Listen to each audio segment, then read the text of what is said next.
تحیت الوضو سے جنت لازم. رسول اللہ صلی اللہ علیہ وسلم نے فرمایا جو شخص وضو کرے اور خوب سنوار کر اچھا وضو کرے پھر کھڑا ہو کر دل اور منہ سے ظاہری و باطنی طور پر متوجہ ہو کر 2 رکعت نماز ادا کرے تو اس کے لیے جنت واجب ہو جاتی ہے.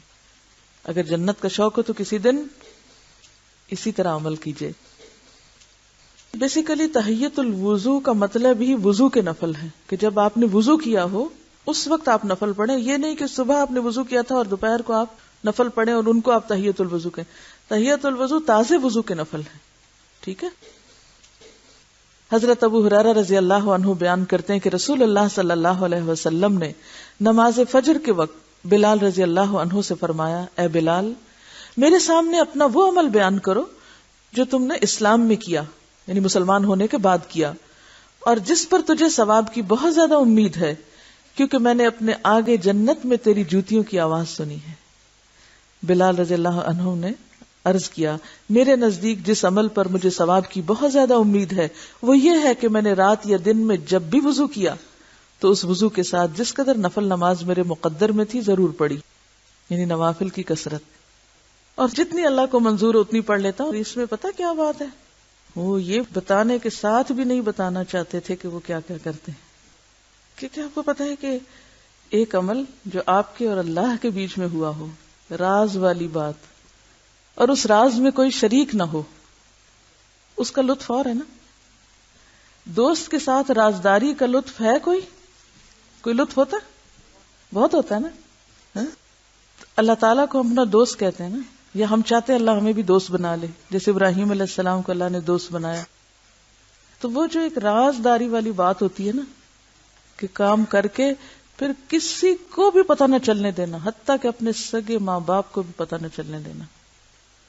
یعنی عام طور پر تو پاسبل ہی نہیں ہوتا. ہر وقت ہم لوگوں کے بیچ میں ہوتے ہیں کوئی نہ اور کبھی منہ سے نکل جاتی کوئی بات کبھی کہیں لیکن کچھ کام ضرور ایسے کریں جو بس آپ کو پتا ہو اور آپ کے رب کو پتا ہو کسی تیسرے کو نہ پتا ہو.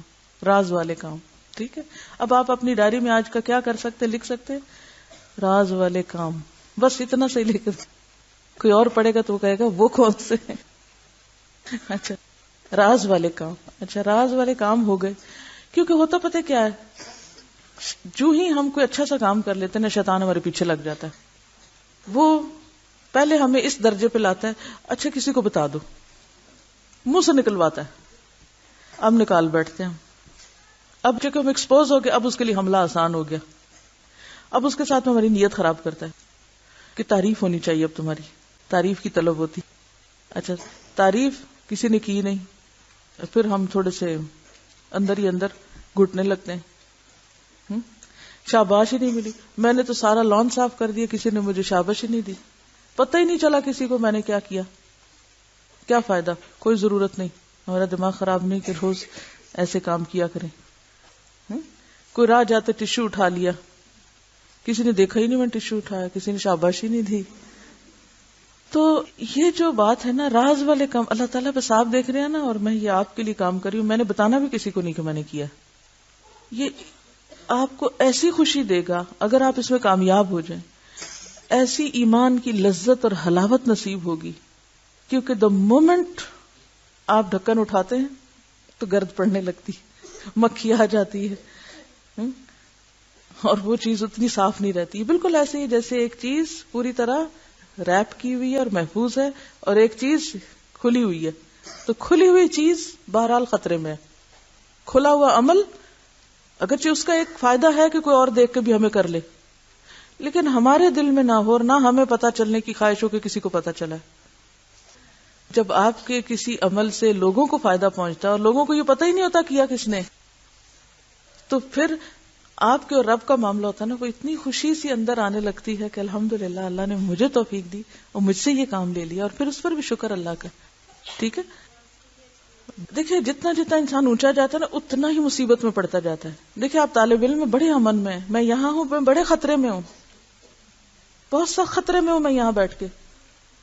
کیوں جب یہاں کوئی بندہ بیٹھ جاتا ہے نا تو اس کی سخت آزمائش شروع ہو جاتی ہے. اس کے دل میں کیا آتا ہے کیا طلب پیدا ہوتی ہے اب یہ ذرا میری تعریف کریں یہ میرا ادب کریں یہ میرا شکریہ ادا کریں یہ میری تعظیم کریں. اور اگر انہوں نے کی نہیں، اس طالب علم نے تو کبھی مجھے مسکرا کے بھی نہیں دیکھا. اب اس کے لیے دل میں بغض رکھنا شروع کر دیا، اس کو اپنے سے الگ کرنا شروع کر دینے، نہیں بس چھوڑو اس کو. ایسی کیفیات پر قابو پانا بہت سخت امتحان ہوتا ہے انسان کا، کہ انسان دینے کے بعد اتنا بے نیاز ہو جائے کہ نہ شکریہ مانگے، نہ تعریف مانگے، نہ عزت مانگے، نہ قدردانی مانگے، نہ شاباش مانگے، اور پھر جو لوگ بالکل ہی بے نیاز ہوں ان سے الٹا محبت بھی کرے. ان کو بھی عدل کی نگاہ سے دیکھے، جتنا ایک قدردان طالب علم کو دیکھے اتنا ہی ایک ناقدر طالب علم کو دیکھے. پھر تربیت ہوتی، پھر دین آگے بڑھتا. لیکن آپ دیکھیں نا، میں اس وقت آپ سے ذرا اونچی جگہ پہ بیٹھی ہوئی ہوں کہ تاکہ آپ لوگوں سے میں کمیونیکیٹ کر سکوں، آپ کو دیکھ سکوں، آپ مجھے دیکھ سکیں، تاکہ ہم بہتر طور پہ سیکھ سکیں. لیکن اس کو اگر آپ ایک اور معنی میں لیں نا، تو آپ دیکھیں کہ خدا نخواستہ کوئی فزیکلی بھی خطرے کی چیز ہو، کوئی چیز آ کے لگے باہر سے مثلاً، تو آپ تو بیٹھے ہیں نا نیچے، اور نیچے ہی سر کر لیں گے. میں بیٹھی ہوں یہاں، میں تو سب سے زیادہ خطرے میں ہوں. تو اسی مثال سے آپ سمجھ سکتے ہیں کہ آپ ہجوم میں بیٹھے ہوئے نا، اچھے سے اچھے کام کر رہے ہیں، کوئی آپ نوٹس میں نہیں ہے، امن میں ہیں. یہ خطرے کی جگہ ہے، اور بہت سے لوگ اس جگہ کی تمنا کرتے رہتے ہیں اور نہیں پتا کہ وہ کتنا بڑے امتحان کی جگہ ہے. ایک لفظ غلط نکل گیا منہ سے، ایک بات الٹی کر دی، کہاں تک بات جائے گی. ایک غلط بیانی کر دی. آپ کو معلوم ہے وہ جو ایک حدیث تھی کہ ایک شخص جو نکلتا ہے گھر سے اور ایک جھوٹی بات کرتا ہے اور وہ منتشر ہوتی چلی جاتی، کیا شامت ہے اس کی. تو کتنی دفعہ سوچنا پڑتا ہے اور کتنی دفعہ انسان کو اپنا آپ جانچنا پڑتا ہے. تو ہم ایک کٹھن امتحان سے گزر رہے ہیں اس زندگی میں.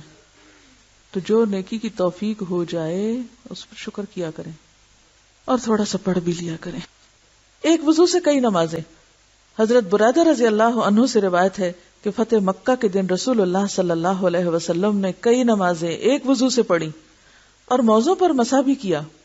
حضرت عمر رضی اللہ عنہ نے عرض کیا، اے اللہ کے رسول صلی اللہ علیہ وسلم، آج کے دن آپ نے وہ کام کیا جو آپ پہلے نہیں کیا کرتے تھے، یعنی پہلے تو ہر نماز کے لیے نیا وضو کرتے تھے. آپ نے فرمایا، اے عمر، میں نے ایسا جان بوجھ کر کیا تاکہ لوگوں کو ایک وضو سے کئی نمازیں پڑھنے کا جواز مل جائے، یعنی آسانی کے لیے، رخصت کے لیے، سہولت کے لیے. دودھ پینے سے کلی کرنا.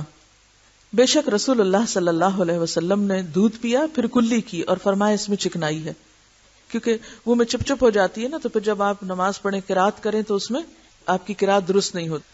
تو بہتر یہ کہ کلی کر لی جائے، اور اگر نہیں کرے تو اس سے یہ نہیں کہ آپ کو وضو نہیں ہے اور آپ کی نماز نہیں ہے. آپ نے وجہ کیا بتائی کہ اس میں چکنائی ہے، یہ نہیں کہا کہ اس سے وضو ٹوٹ گیا ہے. آپ نے بکری کا شانہ کھایا، اس کے بعد نماز پڑھی اور دوبارہ وضو نہ کیا. یہ حدیثیں کیا بتاتی ہیں کہ کھانا کھانے سے وضو نہیں جاتا. لیکن اونٹ کا گوشت کھایا جو ایک اور حدیث میں آتا ہے، اور اس کے بعد آپ نے وضو فرمایا. صرف اونٹ کے گوشت پر آتا ہے. آپ صلی اللہ علیہ وسلم نے ستو کھائے پھر کلی کر کے نماز پڑھی اور وضو نہیں کیا. کلی کیوں کی؟ تاکہ دانتوں وغیرہ سے اور سارے منہ سے پوری طرح ستو کے ذرات جو ہیں وہ صاف ہو جائیں اور قرات اچھی طرح ہو سکے. ایک اور بات کیجئے کہ جب میں پڑھا رہی ہوں اس وقت توجہ سے پڑھا کیجئے، اور ہر حدیث کے بعد ایک لمحے کے لیے سوچا کیجئے اس میں سے کیا سیکھا میں نے. تو جو باتیں یاد کرنی یہی کر لیا کیجئے. اس کے بعد ایک دفعہ ریوائز کر لیں تاکہ جس دن آپ کا ٹیسٹ ہو اس دن پر آپ پریشان نہ ہو اور آپ کو بخار وغیرہ نہ چڑھے. ٹھیک ہے جی، کوئی بات پوچھیے آپ، کوئی سوال اگر آپ کے ذہن میں ان احادیث سے متعلق ہو. ان کا سوال ہے کہ نماز سے پہلے کے جو نفل عام طور پر ہم پڑھتے ہیں وہ کس میں آئیں گے. تو وہ جو نبی صلی اللہ علیہ وسلم کی ایک اور حدیث ہے کہ اذان اور اقامت کے بیچ میں جو نماز ہے وہ اس کی طرف اشارہ جو عموماً ہم سنت کی شکل میں پڑھتے ہیں. وآخر دعوانا ان الحمد للہ رب العالمین. سبحانک اللہم وبحمدک، نشہد ان لا الہ الا انت، نستغفرک ونتوب الیک.